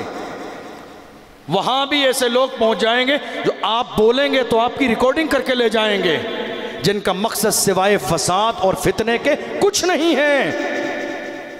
لوگ صرف چاپلوسی میں، دوسروں کو خوش کرنے کے لیے، دوسروں کی نظروں میں اپنا مقام اور اپنا منصب بنانے کے لیے اپنی قوم کی مخبری کرنے لگے۔ حال یہ آ گیا آج قوم مسلم کا۔ ایسے کتنی واقعات ہیں۔ ایک بیٹی کی خبر ملی، آپ کو بتاؤں ممبئی کے علاقے کی خبر ملی، اس بیٹی کے ساتھ زنا ہوا اور اس کے بعد اسے قتل کر دیا گیا۔ تحقیق کی گئی اس واقعے کی، پتہ چلا کہ اس یہ ریلیشن بنوانے والا بیچ میں بھی کوئی مسلمان لڑکا تھا۔ ایسے ہزاروں واقعات ہیں، ایسے ہزاروں واقعات ہیں، ہزاروں واقعات ہیں ایسے۔ غور کر رہے ہیں، اسلام اور مسلمانوں کو دبانے کے لیے کوشش کیا کی گئی؟ زنا۔ آج یہ بیماری ہمارے سماج میں عام ہو گئی۔ آپ جانتے ہیں زنا کیا چیز ہے اور زنا کا گناہ کیا ہے، زنا کی نحوست کیا ہے؟ میں آپ کو حدیث پڑھ کے سناؤں۔ اللہ کے رسول صلی اللہ علیہ وسلم نے کیا فرمایا؟ عن ابی ہریرہ ان رسول اللہ صلی اللہ علیہ وسلم قال لا یزنی الزانی حین یزنی وہو مؤمن۔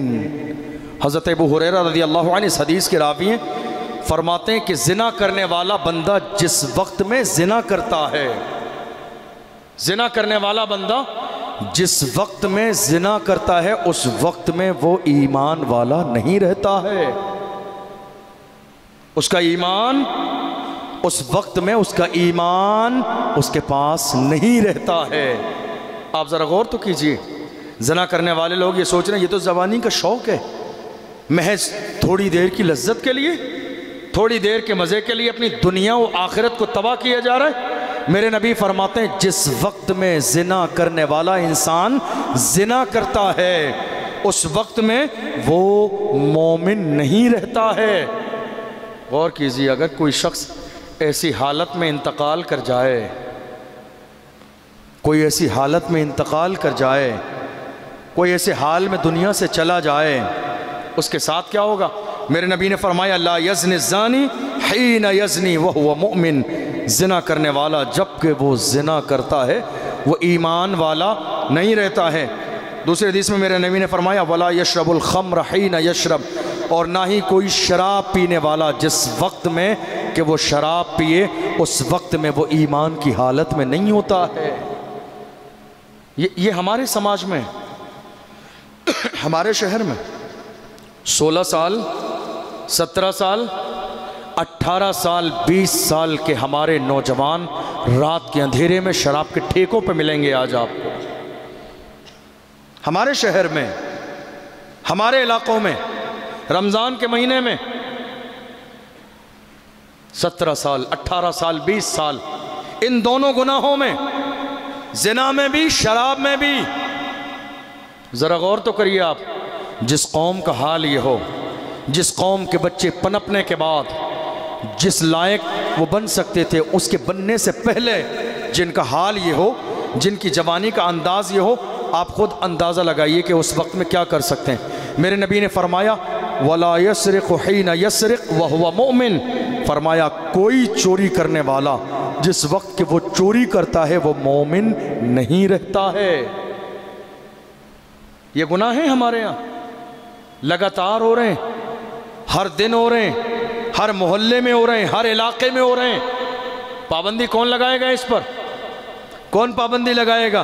پابندی لگانے کے لیے دوسرے شہر کے لوگ نہیں آئیں گے، پابندی خود ہمیں لگانی ہے۔ اس گناہ پر بند ہمیں باندھنا ہوگا۔ اللہ کے رسول صلی اللہ علیہ وسلم فرماتے ہیں اذا زن العبد خرج منہ الایمان، جب بندے مومن زنا کرنے لگتا ہے تو اس کا ایمان اس سے نکل کے دور ہٹ جاتا ہے۔ اذا خرج منہ العبد، اذا زن العبد خرج منہ الایمان، جب بندہ مومن زنا کرنے لگتا ہے تو اس کا ایمان اس سے ہٹ کے دور ہو جاتا ہے۔ فکان علی رأسہ، وہ اس کے سر کے قریب ہوتا ہے، کالظلۃ، جیسے کہ سایہ ہو۔ فاذا اقلع رجع الیہ، اور جب وہ زنا سے فارغ ہو جاتا ہے تب اس کا ایمان اس کی طرف لوٹتا ہے۔ لیکن جس وقت میں وہ زنا کرنے لگتا ہے، اللہ کے رسول صلی اللہ علیہ وسلم نے فرمایا وہ ایمان کی حالت میں ہوتا ہی نہیں ہے۔ ذرا غور کریں، میری مائیں اور بہنیں بھی اس پروگرام کو نیچے سن رہی ہیں، وہ غور کریں، ایک ماں کی ذمہ داری اولاد پیدا کرنا نہیں ہے، تربیت اہم ہے، تربیت اہم ہے۔ آج ہماری جوان بیٹی کے پاس، ہماری جوان بیٹی کے ہاتھ میں 50,000 کا فون ہے کیوں؟ ہماری بیٹی کے ہاتھ میں یہ 1 لاکھ کا فون ہے کیوں؟ ایک باپ کے لیے محبت کا تقاضا یہ نہیں ہے کہ بیٹی کو 50,000 کا فون دے دے، یہ محبت کا تقاضا نہیں ہے۔ اگر بہت ضرورت ہو تو بطور ضرورت ایک چھوٹا سا فون دیا جا سکتا ہے، وہ بھی ضرورت ہو، لیکن ہماری گھر میں بیٹھنے والی رہنے والی بیٹی کے ہاتھ میں یہ 1 لاکھ کا فون، آخر یہ ذمہ دار کون ہے؟ سوشل میڈیا، دنیا نے آج طرح طرح سے کسی بزرگ نے کہا تھا، بلکہ حضور کی ایک حدیث میں حضور نے فرمایا قیامت کی نشانیوں میں سے ایک نشانی یہ ہے کہ فتنے تمہارے آگے پروسے جائیں گے، جیسے کھانا پروسا جاتا ہے، جیسے کھانا پلیٹ میں اتارا جاتا ہے۔ قیامت کے قریب فتنے اسی انداز میں تمہارے قریب آ جائیں گے۔ انٹرنیٹ ایک بہت فائدے کی چیز ہے، اس سے کسی کو دنیا میں انکار نہیں، لیکن یہی انٹرنیٹ ہے کہ جس کے ذریعے کتنے جوانوں کی جوانی تباہ و برباد ہو گئی۔ کورونا کے زمانے میں آن لائن تعلیم کا جو نظام آیا یقیناً بہت فائدہ مند تھا، لیکن اس سے نقصان کتنا ہوا؟ 2016، 17، 18 کورونا کے دور کی اگر ڈیٹیل نکال لیجئے، کئی لاکھ مسلم لڑکیاں مرتد ہو گئیں صرف کورونا کے زمانے میں، جبکہ بازار بند، ہاسپیٹل بند، اسکول بند، کالج بند، کوئی رابطہ نہیں، انٹرنیٹ کتنے زمانے تک بند رہا، یہ ساری چیزیں موجود رہیں۔ اس زمانے میں سروے کرایا گیا، کئی لاکھ مسلم لڑکیاں اسلام سے پھر گئیں، غیروں سے جا کے انہوں نے شادی کر لی۔ یہ ہماری ناکامی ہے، یہ ہر والد کی ذمہ داری ہے، ہر ماں کی ذمہ داری ہے۔ تمہاری بیٹی کے ہاتھ میں یہ فون ہے کیوں؟ ہے یہاں بیٹھنے والا کوئی باپ جو اپنی جوان بیٹی کے موبائل کو چیک کر لے کے؟ ہرگز نہیں۔ ہے کوئی یہاں بیٹھنے والا باپ جو اپنے 25 سے 30 سال کے بیٹے کے موبائل کو لے کے چیک کر لے؟ نہیں کر سکتے آپ۔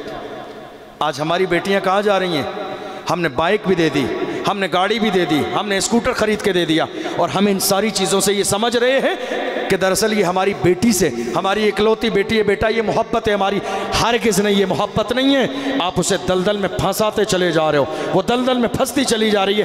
ضرورت ہے اس کو اسکول جانا ہے، چھوڑنے آپ جائیے، لینے جانا ہے، لینے آپ جائیے، اور پہلی بات اسلام پڑھنے سے نہیں روکتا ہے، مگر اسلام ایسے اداروں میں جانے سے روکتا ہے جہاں مکس تعلیم ہوتی ہے مرد اور عورتوں کی، وہاں کی اجازت نہیں ہے۔ جہاں مکس تعلیم ہوتی ہے، لوگ سنیں نہیں ایسا کچھ نہیں ہے، کسی بندے کو آپ بتائیے یہ مسئلہ، لوگ کہیں گے کون سے زمانے میں جی رہے ہو، 2023 چل رہا ہے، 2023 ماڈرن ماحول ہے، آپ کہہ رہے ہو لڑکیاں الگ پڑھیں گی لڑکے الگ پڑھیں گے۔ نقصان دیکھ لیجئے، آپ آج کی بات کر رہے ہو، میں 1400 سال پہلے کی بات بتا رہا ہوں۔ حضور کی بیوی حضرت ام سلمہ اور حضرت میمونہ بیٹھی ہوئی ہیں، حضرت عبداللہ ابن ام مکتوم رضی اللہ عنہ نابینا صحابی ہیں، حضور کی محفل میں آ گئے، پردہ نہیں کیا تھا حضور کی بیویوں نے، چونکہ شوہر کے پاس بیٹھی تھی، کوئی باہر کا نہیں تھا، وہ نابینا تھے، ملنے آئے، جیسی بیٹھی تھی ویسی بیٹھی رہیں۔ میرے نبی نے فرمایا پردہ کیوں نہیں کیا؟ کہا یا رسول اللہ یہ تو نابینا دیکھتے نہیں ہیں۔ میرے نبی نے فرمایا تم تو نابینا نہیں ہو، تمہاری نظر تو ان کے چہرے پہ پڑتی ہے، اسلام ہے یہ۔ میرے نبی نے فرمایا تم تو نابینا نہیں ہو، تمہاری نظر تو ان کے چہرے پہ پڑتی ہے۔ میں جن کے بارے میں بات کر رہا ہوں کوئی عام عورت نہیں ہے، امہات المومنین، قیامت تک کے آنے والے ہر مسلمان کی ماں، قیامت تک کے آنے والے مسلمان کی ماں ہے، جس کے بارے میں بندہ غلط سوچ بھی نہیں سکتا، اس کے بارے میں میرے نبی نے فرمایا تم تو نابینا نہیں ہو، پردہ کرو۔ یہ جو مکس تعلیم ہے آج، یہ مکس تعلیم ہے، یہ ارتداد۔ ہم نے سیمینار کرایا، بڑے بڑے ماہرین بلائے، ڈسکس ہوا یہ ارتداد پھیل کیوں رہا ہے، ہماری بیٹیوں سے غیروں کا تعلق کیوں ہو رہا ہے۔ اسکول میں، کالج میں، ایک ساتھ پڑھنے کے نام پر، ساتھ بیٹھنے کے نام پر، ایگزام میں نوٹس لینے کے نام پر، گھر میں آنے جانے کے نام پر، شاپنگ کے نام پر، تھیٹر جانے کے نام پر، سوشل اکاؤنٹس ایک دوسرے کو دینے کے نام پر، یہ ساری وجوہات ہیں کہ جس کی بنیاد پر ہماری بیٹیاں دلدل میں پھنستی چلی جا رہی ہیں، اور غیروں نے اسی چیز کا فائدہ اٹھایا اور باضابطہ مہم چلا دی۔ چونکہ وہ جانتے ہیں، ہمیں اندازہ ہی نہیں ہے، رات کے 10 بجے ہمارا جوان بیٹا روم بند کر کے لیٹ جاتا ہے اور صبح 10 بجے اٹھتا ہے۔ ہم نے کبھی غور کیا کہ یہ تنہائی میں کرتا کیا ہے؟ کبھی آپ نے یہ کیوں نہیں کہا اکیلے روم میں سونا ہے، اکیلے سو جا لیکن دروازہ کھول کے سو؟ یہی جملہ بیٹی سے کیوں نہیں کہا اس کی ماں نے؟ اگر تجھے اکیلے روم میں رہنا، پہلے تو بیٹیوں کو اکیلے روم میں ہونا ہی نہیں چاہیے، بیٹیاں ماں کے ساتھ سوئیں۔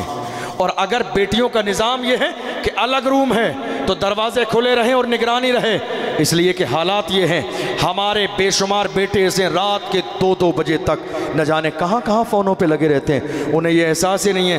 آپ جانتے ہو زنا کسی بھی انداز کا ہو، زنا کسی بھی انداز کا ہو، چاہے فون کرنے والا ہو، ہاتھ پکڑنے والا ہو، ملنے والا ہو، گھومنے والا ہو، زنا کے بارے میں فرمایا گیا یاد رکھو زنا ایک قرض ہے، چکانا پڑتا ہے۔ قرض ہے، یہ قرض ہے، زنا قرض ہے، ایک قرض ہے، یہ زنا ایک قرض ہے۔ زنا کرنے والا ہرگز نہ یہ سوچے کہ میں نے زنا کر لیا آج بات ختم ہو گئی، نہیں، زنا قرض ہے، زنا ایک قرض ہے، چکانا پڑتا ہے زندگی میں۔ ایک شخص آیا میرے نبی کی بارگاہ میں اور اس نے کہا، حدیث میں ہے ان فتى شابا جاء الى النبي صلی اللہ علیہ وسلم فقال یا رسول اللہ اذن لی بالزنا فاقبل علیہ القوم فزجروه فقال النبی صلی اللہ علیہ وسلم مہما۔ اللہ کے رسول صلی اللہ علیہ وسلم بیٹھے ہیں، صحابہ بھی ہیں، ایک شخص آیا، ایک نوجوان حضور کے پاس آیا اور اس نے جانتے ہو کیا کہا؟ یا رسول اللہ مجھے زنا کرنے کی اجازت دے دیں۔ اللہ اکبر، کیا کہا؟ یا رسول اللہ مجھے زنا کرنے کی اجازت دے دیں۔ جب یہ جملہ سنا لوگ دوڑنے لگے اس کو مارنے کے لیے۔ اتنی گندی بات، اتنا گندا سینٹنس، اور وہ بھی اللہ کے محبوب کی بارگاہ میں، لوگ دوڑے کہ اس کو ماریں۔ رحمت والے نبی جن کو اللہ نے یہ نگاہ دی ہے کہ جو ہو گیا وہ بھی دیکھتے ہیں، جو ہو رہا ہے وہ بھی دیکھتے ہیں، اور جو قیامت تک ہونے والا ہے وہ بھی دیکھتے ہیں۔ میرے نبی نے فرمایا نہیں چھوڑ دو اسے، چھوڑ دو اسے، مارو نہیں۔ صحابہ نے چھوڑ دیا، رسول اللہ کا پیغام تھا۔ میرے نبی نے فرمایا میرے قریب آؤ، میرے قریب آؤ۔ وہ شخص رسول اللہ کے قریب آیا، صحابہ دیکھ رہے ہیں، دلچسپی کے ساتھ گفتگو سن رہے ہیں، سوچ رہے ہیں نہ جانے رسول اللہ آج کیا ارشاد فرمائیں گے۔ اللہ کے محبوب صلی اللہ علیہ وسلم نے اس نوجوان سے کہا جس نے یہ کہا یا رسول اللہ مجھے زنا کی اجازت دے دیں، مجھے زنا کی اجازت دے دیں۔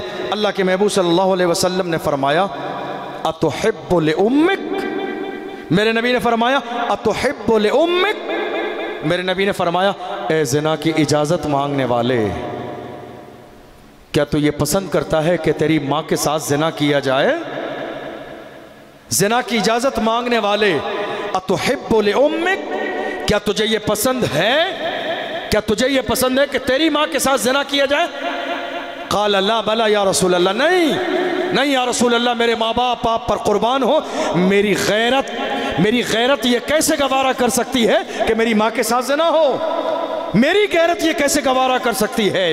اللہ کے رسول صلی اللہ علیہ وسلم نے فرمایا اتحب لابنتک، اتحب لابنتک، کیا تیری غیرت کو یہ گوارا ہے کہ تیری بیٹی کے ساتھ زنا کیا جائے؟ اے زنا کی اجازت مانگنے والے، اتحب لابنتک، کیا تیری بیٹی کے ساتھ زنا کیا جائے؟ تیری محبت کو یہ گوارا ہے؟ کہ لا یا رسول اللہ لا استطیع ان اتحمل هذا، یا رسول اللہ میں اس کو برداشت ہی نہیں کر سکتا کہ میری زندگی میں میری بیٹی کے ساتھ زنا کیا جائے۔ میرے نبی نے تیسرا جملہ ارشاد فرمایا اتحب لاختک، کیا تجھے یہ گوارا ہے کہ تیری زندگی میں تیری بہن کے ساتھ زنا کیا جائے؟ کہا یا رسول اللہ میرا دل ہلنے لگا ہے، آپ نے میری ماں کا نام لیا، میری بیٹی کا نام لیا، میری بہن کا نام لیا، کوئی بندہ کیسے یہ گوارا کر سکتا ہے کہ اس کی زندگی میں اس کی بہن کے ساتھ، اس کی بیٹی کے ساتھ، اس کی ماں کے ساتھ زنا کیا جائے؟ اللہ کے رسول صلی اللہ علیہ وسلم نے مسکرا کے ارشاد فرمایا، پھر تو اپنے دل پہ ہاتھ رکھ کے یہی سوچ، پھر اپنے دل پہ ہاتھ رکھ کے یہی سوچ، تو زنا کی اجازت مانگنے آیا ہے، تو جس سے زنا کرنا چاہتا ہے وہ بھی تو کسی کی ماں ہے۔ اپنے دل پہ ہاتھ رکھ کے سوچ، تو جس سے زنا کی اجازت مانگنے آیا ہے وہ بھی تو کسی کی بیٹی ہے۔ ذرا دل پہ ہاتھ رکھ کے سوچ، تو جس سے زنا کی اجازت مانگنے آیا ہے وہ بھی تو کسی کی بہن ہے۔ اتنا کہنا تھا، بات سمجھ میں آ گئی، فلسفہ حل ہو گیا، مسئلہ سمجھ میں آ گیا۔ میرے نبی نے قریب کیا، سبحان اللہ، اور اس کے دل پہ میرے نبی ہاتھ مارا اور ارشاد فرمایا، اللہم طہر قلبا، اے اللہ اس کے دل کو صاف کر دے۔ میرے نبی نے ہاتھ مار دیا، میرے نبی نے ہاتھ مار دیا، میرے نبی نے فرمایا اللہم طہر قلبا، اے اللہ اس کے دل سے زنا کا خیال نکال دے۔ سبحان اللہ، رسول کا ہاتھ اور رسول کی دعا، رسول کا ہاتھ اور رسول کی دعا، ایسا کیسا ممکن ہے کہ زبان کھلے اور قبول نہ ہو؟ میرے نبی کی زبان سے دعا نکلے، یہ کیسے ممکن ہے کہ رسول اللہ کی زبان سے نکلے؟ رسول اللہ کی زبان کا حال تو یہ ہے، جو شب کو کہہ دیا دن ہے تو دن نکل آیا، جو دن کو کہہ دیا شب ہے تو رات ہو کے رہی، تمہارے منہ سے جو نکلی وہ بات ہو کے رہی۔ وما ينطق عن الهوى ان هو الا وحی یوحی، پیغمبر اپنی طرف سے کچھ نہیں بولتے ہیں، رسول کی زبان سے وہی نکلتا ہے جو اللہ چاہتا ہے۔ ایک دوسری حدیث میں ہے، اللہ کے رسول صلی اللہ علیہ وسلم نے فرمایا، اذا ظہر الزنا والربا فی ای قریۃ، میرے نبی نے فرمایا جب کسی علاقے میں، اذا ظہر الزنا والربا، جب کسی علاقے میں زنا اور سود عام ہو جائے، اذا ظہر الزنا والربا فی قریۃ فقد احلوا بانفسہم عذاب اللہ، فرمایا میرے نبی نے جب کسی علاقے میں زنا عام ہو جائے اور سود عام ہو جائے تو اس علاقے کے لوگ اللہ کے عذاب کو اپنے لیے حلال کر لیتے ہیں۔ اور ایک دوسری حدیث کے جملے ہیں، الا اذن اللہ باہلاکہا، جب کسی علاقے میں زنا عام ہو جائے، جب کسی علاقے میں سود عام ہو جائے تو اللہ فرشتوں کو اجازت دے دیتا اس علاقے کو ہلاک کرنے کے لیے، اسے تباہ کرنے کے لیے، اس کو برباد کرنے کے لیے۔ ایک حدیث ہے، اللہ کے رسول صلی اللہ علیہ وسلم جب معراج میں گئے، آپ نے کئی بار سنا ہے، معراج میں گئے، میری ماں اور بہنیں غور سے سنیں گی اس بات کو، معراج میں گئے، اللہ نے محبوب کو سیر کرائی، جنت کی بھی سیر کرائی، جہنم کی بھی سیر کرائی، تو میرے نبی نے دیکھا تندور کی طرح ایک گڈھا ہے۔ تندور جانتے ہیں آپ؟ جس کا اوپر سے جو منہ ہے وہ چھوٹا ہوتا ہے لیکن اندر سے اس میں گہرائی ہوتی ہے، جس میں آگ جل رہی ہوتی ہے۔ میرے نبی فرماتے ہیں معراج کی رات مجھے جہنم کی سیر کرائی گئی، معراج کی رات مجھے جہنم کی سیر کرائی گئی۔ فرماتے ہیں میں نے مردوں کو اور عورتوں کو ننگے جسم اس میں جلتے دیکھا۔ معراج کی رات اللہ کے رسول نے فرمایا معراج کی رات مجھے جہنم کی سیر کرائی گئی، معراج کی رات جہنم کی سیر کرائی گئی۔ وہاں جہنم کی ایک وادی میں، ایک گڈھے میں، ایک سلگتے ہوئے روشن تندور میں نے ننگے مردوں اور عورتوں کو دیکھا۔ میں نے کہا جبریل ان کا کیا گناہ تھا کہ ان کے جسم ننگے کر دیے گئی اور انہیں عذاب دیا جا رہا ہے؟ جبریل امین نے کہا یا رسول اللہ یہ وہ لوگ ہیں جو زنا کیا کرتے تھے، یہ زنا کرنے والے لوگ ہیں، یہ زنا کرنے والے لوگ ہیں جنہوں نے تھوڑی دیر کی لذت کے لیے نہ اللہ کے حکم کی لاج رکھی تھی، نہ رسول کے فرمان کی بات رکھی تھی۔ فرمایا یہ انہی کے لیے تیار کیا گیا ہے۔ اللہ کے رسول صلی اللہ علیہ وسلم نے تو ایک محفل میں جب کہ صحابہ جمع تھے ایک جگہ، ایک جگہ موجود تھے. اللہ کے رسول صلی اللہ علیہ وسلم نے فرمایا عن عبادہ ابن صامت قال كنا عند النبي صلی اللہ علیہ وسلم فی مجلس فقال بایعونی علی الا تشرکوا باللہ شیئا ولا تسرقوا ولا تزنوا. حضرت عبادہ بن صامت فرماتے ہیں ہم رسول اللہ کے ساتھ ایک محفل میں تھے. میرے نبی کو نہ جانے کیا خیال آیا, اچانک سے میرے نبی نے تمام صحابہ کو اپنی طرف متوجہ کیا اور ارشاد فرمایا اے صحابہ لاؤ میرے ہاتھ پہ بیعت کرو. اے میرے صحابہ لاؤ میرے ہاتھ پر بیعت کرو. صحابہ نے کہا یا رسول اللہ کس بات کی بیعت کریں؟ میرے نبی نے فرمایا پہلی بیعت یہ کرنا کہ اللہ کے علاوہ کسی اور کو سجدہ نہ کرنا. پہلی بیعت اس بات کی کرو, عہد کرو کہ اللہ کے علاوہ کسی اور کو سجدہ نہ کرو گے. اور اس کے بعد میرے نبی نے فرمایا وَلَا تَسْرِقُوا, اور اس بات پر بیعت کرو کہ تم زندگی میں کبھی چوری نہیں کرو گے, کسی کا ناحق مال دبا کر نہیں کھاؤ گے. اور آخری چیز میرے نبی نے فرمائی وَلَا تَزْنُوا, اور فرمایا مجھ سے عہد کرو کہ تم دنیا میں کبھی زنا نہیں کرو گے. عہد لیا میرے نبی نے, وعدہ لیا میرے نبی نے اپنی زندگی میں صحابہ سے ہاتھ پہ ہاتھ رکھوا کے وعدہ. اندازہ لگائیے اگر یہ زنا کا مسئلہ اتنا آسان ہوتا, اتنا ہلکا ہوتا, اتنا آسان ہوتا تو اللہ کے محبوب صلی اللہ علیہ وسلم صحابہ کو جمع کر کے ہاتھ پہ بیعت نہ لیتے کہ میرے ہاتھ پہ بیعت کرو کہ زنا تو نہیں کرو گے, میرے بعد زنا تو نہیں کرو گے. جانتے ہو میرے نبی نے کہا تھا خیر القرون قرنی, سب سے بہتر زمانہ میرا زمانہ ہے. ثم الذین یلونہم ثم الذین یلونہم, پھر اس کے بعد جو ہے زمانہ ہے, پھر اس کے بعد زمانہ ہے, یعنی صحابہ اور تابعین کے زمانے تک. لیکن آج حال یہ ہے کہ جتنی چیزوں کے لیے اللہ کے محبوب صلی اللہ علیہ وسلم نے تاکید فرمائی تھی, آج زنا کے حالات ہمارے سماج میں اور ہمارے معاشرے میں دیکھ لیجئے. عبداللہ ابن مسعود کی ایک حدیث بیان کرنے لگا ہوں, انشاءاللہ ہم 2 بجے مکمل کریں گے اور اس کے بعد 5 منٹ کا وقت دوں گا آپ سب کو وضو کرنے کے لیے دعا سے پہلے. حضرت عبداللہ ابن مسعود, سن کے جائیے گا اس بات کو. حضرت عبداللہ ابن مسعود فرماتے ہیں کہ حضور نے فرمایا زنا میں 6 مصیبتیں ہیں. کیا ہیں؟ زنا میں سب بلند آواز سے بولیے 3 دنیا میں, زنا میں 6 مصیبتیں ہیں, 3 دنیا میں اور 3 مرنے کے بعد. زنا کی پہلی مصیبت فرمایا اللہ کے رسول صلی اللہ علیہ وسلم نے حضور سے پہلے تو پوچھا کہ یا رسول اللہ سب سے بڑا گناہ کیا ہے, یا رسول اللہ سب سے بڑا گناہ کیا ہے؟ میرے نبی نے فرمایا سب سے بڑا گناہ ہے الاشراک باللہ, اللہ کے ساتھ کسی کو شریک ٹھہرانا, کسی کو شریک ٹھہرانا. اس کے بعد یا رسول اللہ اس کے بعد گناہ کون سا ہے؟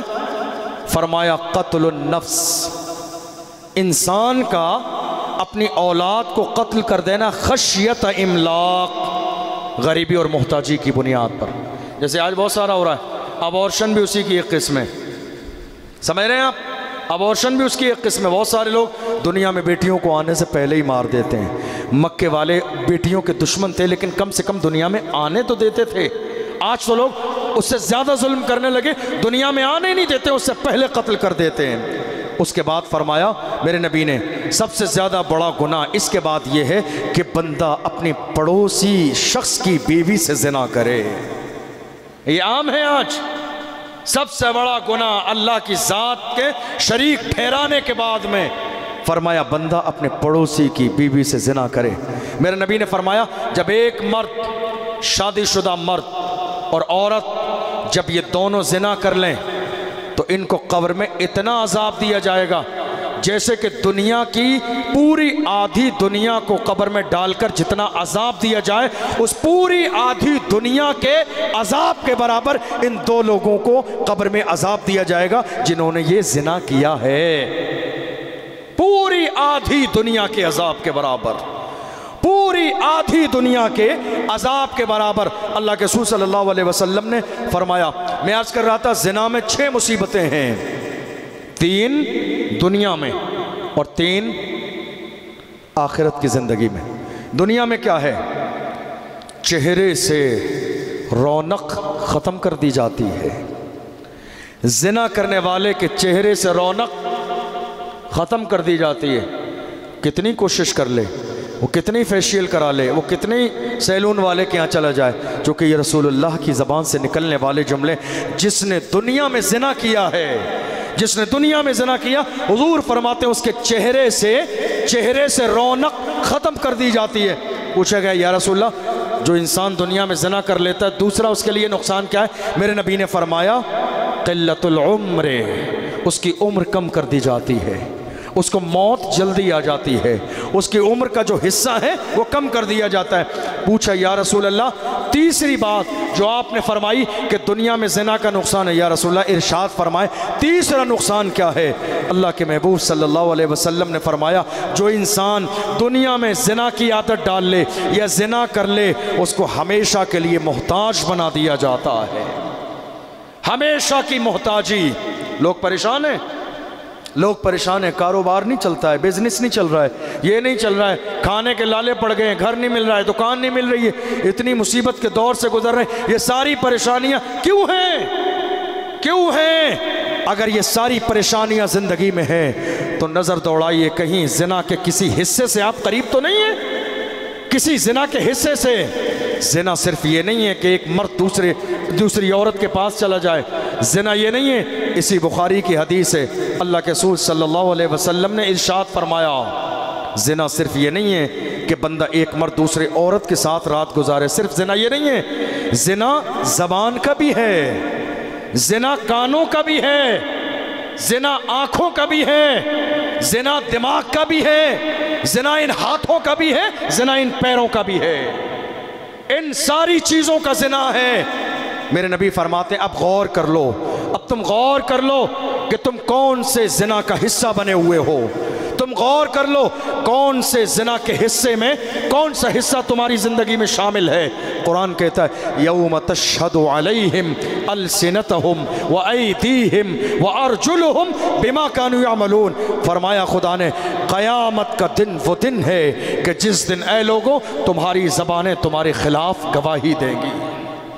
یوم تشہد علیہم السنتہم، تمہاری زبانیں تمہارے خلاف گواہی دیں گی، وارجلہم، تمہارے پیر تمہارے خلاف گواہی دیں گے، جسم کے الگ الگ حصے تمہارے خلاف گواہی دیں گے، اس لیے کہ یہ گناہ آج موجود ہے یا نہیں؟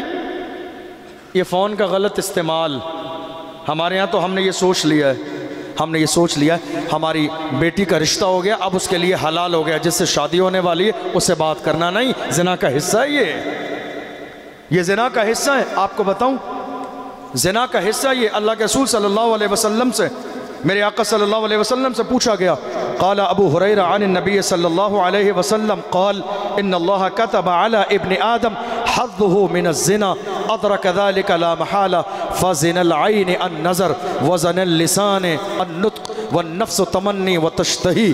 میرے نبی فرماتے ہیں کہ ابن آدم میں سے کوئی نہ کوئی اس حصے میں ضرور اپنا حصہ کما لیتا ہے۔ فزن العین، آنکھ کا زنا، النظر، دیکھنا ہے۔ آنکھ کا زنا کیا ہے؟ جس سے نکاح نہیں ہوا اس کو دیکھنا۔ میرے نبی نے فرمایا وزن اللسان النطق، زبان کا زنا یہ ہے کہ جس سے نکاح نہیں ہوا اس سے بات کرنا۔ غور کریے آپ، یہ بیماری ہے یا نہیں ہمارے ہاں؟ حق سمجھتے ہیں لوگ، اگر بیٹی بات نہ کرے تو گھر والے پوچھنے لگ جاتے ہیں کیا بات ہے، لڑائی ہو گئی، بات نہیں ہو رہی آج کل، کیا بات ہے، بات نہیں ہو رہی آج کل۔ بیٹا بات نہ کرے، رشتہ دار شکایت کرنے، کتنی ایسی مثالیں میرے سامنے، خود لڑکی والوں کا فون آیا لڑکے کے ماں باپ کے پاس کہ آپ کا بیٹا، ہماری بیٹی پریشان ہے، بات نہیں کرتا ہے۔ اللہ کی پناہ غور تو کرو، ماں بھی اس گناہ میں شریک ہے، بھائی بھی اس گناہ میں شریک ہے، باپ بھی اس گناہ میں شریک ہے، اس لیے کہ یہ میرا نہیں رسول اللہ کا فرمان ہے۔ میرے نبی فرماتے ہیں فَزِنَ الْعَيْنِ النَّظَرُ وَزِنَ اللِّسَانِ النُّطْقُ وَالنَّفْسُ تَمَنِّي وَتَشْتَهِي۔ حضور نے فرمایا آنکھ کا زنا غیر محرم کو دیکھنا ہے، زبان کا زنا یہ ہے کہ بندہ کسی ایسی لڑکی عورت سے بات کرے جس سے نکاح نہ ہوا، اور دل کا زنا یہ ہے کہ اس سے بات کر کے اس کے دل میں لذتیں ہوں اور شہوت پیدا ہو جائے۔ غور کیجئے آپ، رشتہ لگنے کے بعد انسان یہ سمجھ لیتا نہیں صاحب اب تو بات کرنا یہ میرا حق ہو گیا۔ رشتہ جو ہے لگنے کے بعد یہ رشتہ فیملیوں کا ہے، سمجھ لیجئے گا اس بات کو، یہ جو رشتہ لگا ہے یہ رشتہ لڑکے اور لڑکی کی فیملیوں کا، بزرگوں کا ہے۔ لڑکی اور لڑکے کا رشتہ جس دن نکاح ہوتا ہے اس وقت قائم ہوتا ہے، اس سے پہلے لڑکی اور لڑکے کا رشتہ نہیں ہے۔ اور اگر ہے اور ماں باپ جانتے ہیں تو اس زنا میں وہ گناہ میں برابر کے شریک ہیں۔ اس لیے کہ حضور نے فرمایا زنا کرنے والوں کے لیے، دنیا میں زنا کرنے والوں کے لیے میرے نبی نے فرمایا پہلا کام چہرے سے نور ختم ہو جائے گا، دوسرا کام عمر کم کر دی جائے گی، تیسرا کام یہ ہے کہ انہیں محتاج بنا دیا جائے گا۔ یہ ساری چیزیں میرے نبی نے فرمایا جس علاقے میں قحط سالی ہو جائے، جس علاقے میں پریشانی ہو، مصیبتوں کے پہاڑ ٹوٹیں، بارش نہ ہو، چرند و پرند مرنے لگیں، غور کرو ضرور اس علاقے میں زنا عام ہو گیا ہوگا اور سود کا بازار گرم ہوگا۔ یہ دو بیماریاں ہیں، یہ دو بیماریاں ہمارے سماج میں، جس کی بنیاد پر میرے نبی نے فرمایا غور کرو، جب معاشرہ تمہارا تباہی کے دہانے پہ پہنچ جائے تو سمجھ لو کہ سماج میں زنا عام ہو گیا ہے۔ آج ہم کس دہانے پہ کھڑے ہیں؟ ہماری بیٹیوں کے ساتھ دشمنوں نے کون سا رویہ اپنایا ہے؟ ہم کہاں کھڑے ہوئے ہیں؟ ذرا غور کیجئے۔ میں جوانوں سے کہتا ہوں یہ فون بند کر دو خدا کے لیے، اور ایک مشورہ بھی آپ کو آخر میں دوں گا، ایک مشورہ بھی لے کر جائیے۔